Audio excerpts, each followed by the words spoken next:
Hindi raw nababahala si President Bongbong Marcos sa posibleng epekto sa kanyang administrasyon ng investigasyon sa maanomalyang flood control projects. Giit ni Palace Press Officer Yusek Claire Castro, si President Marcos lang naman daw ang naging pangulo ng bansa na nagkaroon ng lakas ng loob na paimbestigahan ang malawakang katiwalian.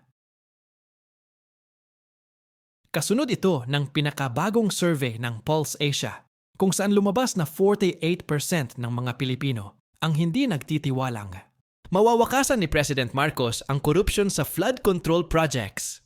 Hindi naman talaga maipagkakaila na ang Pangulo talaga ay kumikilos para masawata ang korupsyon. Sabi nga natin, hindi sa lahat ng pagkakataon na ang Pangulo ay mag-iimbestiga ng korupsyon sa kanyang panahon. Hindi ito nangyari sa nakaraang administrasyon, saad ni Yusek Castro sa kanyang press briefing ngayong Lunes, January 12.